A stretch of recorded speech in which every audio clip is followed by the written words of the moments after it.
sekaligus anggota DPD RI Alfiansyah Bustami alias Komeng turun langsung ke lokasi bencana banjir bandang dan tanah longsor di Padang, Sumatera Barat. Komeng hadir sebagai relawan PMI mengunjungi sejumlah wilayah terdampak sambil menyalurkan bantuan. Sebagai pelawak, Komeng juga menghibur warga di pengungsian dan membuat permainan berhadiah untuk anak-anak. Situasinya sudah seperti ini. Ya, tapi pemerintah berusaha dengan semaksimal mungkin untuk membantu para pengungsi. Kita juga dari PMI juga terus.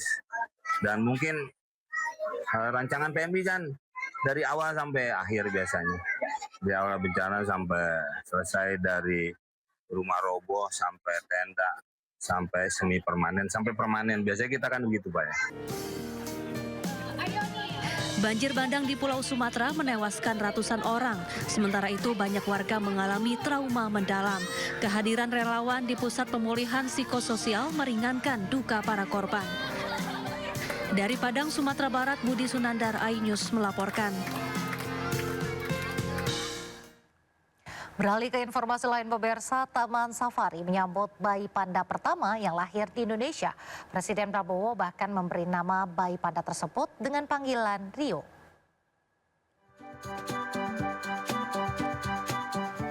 Taman Safari Indonesia Bogor menyambut kelahiran bayi panda pertama di Indonesia.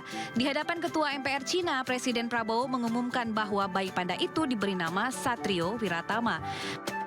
Nama Satrio Wiratama mengandung arti pejuang, mulia, serta berbudi luhur. Bayi panda yang dipanggil Rio ini lahir di Bogor pada tanggal 27 November 2025 lalu dari indukan Huchun dan pejantan Chai Tao asal Cina. Penantian panjang selama 10 tahun hingga menjadi bayi panda pertama yang lahir di Indonesia mewarnai perjalanan bayi panda Rio. Usaha untuk memperoleh keturunan panda di Taman Safari sudah dilakukan sejak tahun 2017 ketika pasangan panda Huchun dan Chaito tiba di Indonesia. Setelah berkali-kali perkawinan alami yang gagal, bayi panda Rio akhirnya berhasil dilahirkan pada tahun ini.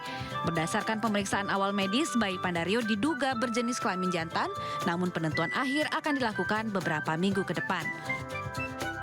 Kelahiran Rio menandai keberhasilan program konservasi panda Indonesia-Cina, dan kini Indonesia resmi memiliki anggota baru keluarga panda dengan kehadiran si mungil bayi Rio. Tim Liputan iNews melaporkan. Ribuan perangkat desa dari berbagai daerah berjalan kaki dari depan Balai Kota DKI menuju Patung Kuda Jakarta. Masa tergabung dalam Asosiasi Perangkat Desa Seluruh Indonesia atau APDESI meminta Presiden Prabowo segera mencairkan dana desa tahap 2, terutama untuk daerah Aceh, Sumatera Utara, dan Sumatera Barat yang terkena bencana. Jika tuntutannya tidak ditindaklanjuti, masa mengancam akan menggelar aksi lanjutan.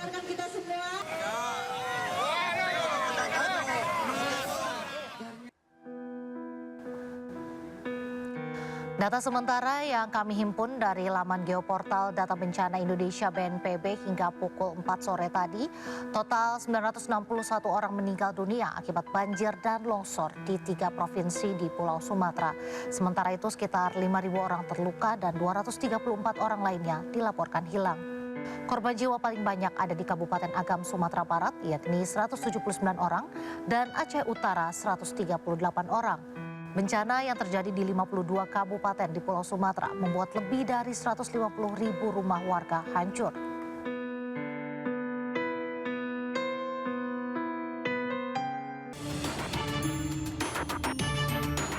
Kementerian Perhubungan memprediksi lonjakan pemudik yang akan menggunakan mobil pribadi pada saat libur Natal dan Tahun Baru sebanyak 51,12 juta orang.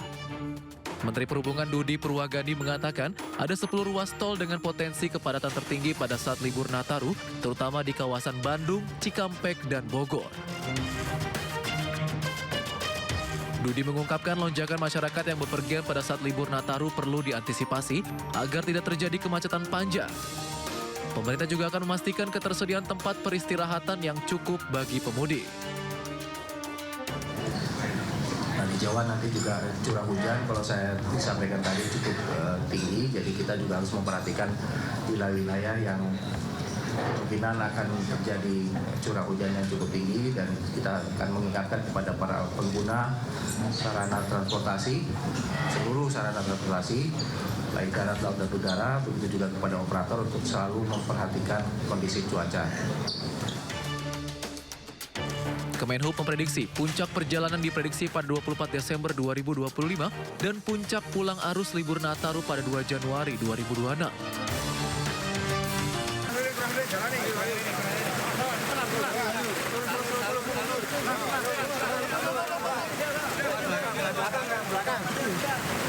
Belakang.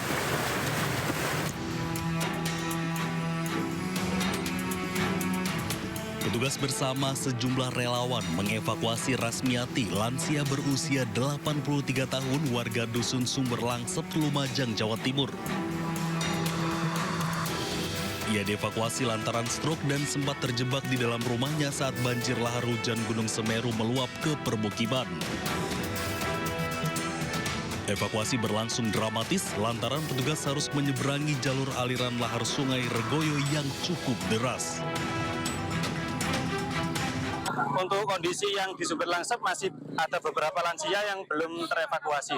Tapi rencana kami mau telusur kembali, kemungkinan dengan tim BPBD nanti kita lakukan evakuasi kembali. Gitu. Sementara menurut keterangan warga, masih banyak yang terjebak di sekitar wilayah banjir menunggu untuk dievakuasi oleh petugas.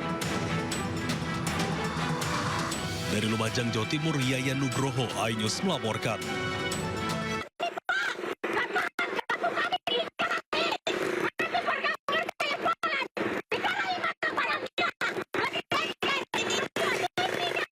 Puluhan emak-emak di kawasan Belawan Bahari, Kota Medan, Sumatera Utara memblokir jalan menuju Pelabuhan Belawan. Di depan habis dijarai semua barang-barang. Tak sampai di situ, emak-emak ini juga menaiki angkutan kota dan menggeruduk Polres Pelabuhan Belawan. Mama bersama warga lainnya resah karena permukiman mereka hampir setiap malam diserang sekelompok pemuda yang terlibat tawuran. Bahkan saat tawuran terjadi, pemuda menyerang permukiman warga, merusak rumah warga hingga melakukan aksi penjarahan hingga kehilangan uang jutaan rupiah. Tawuran. Jadi kami warga ini sangat resah. Kami mohonlah berilah bantuan untuk pengaman. Ya mulai dari aparat, mulai dari kelurahan, dari apa semua untuk menjaga, untuk mengamankan tawuran yang ada di sini. Kami sebagai warga sangat resah. Warga berharap dengan aksi ini, polisi dapat melakukan pengamanan di permukiman rumah warga dan menangkap pelaku tawuran yang sudah sangat meresahkan. Dari Medan, Sumatera Utara, Yuda Bahar, iNews melaporkan.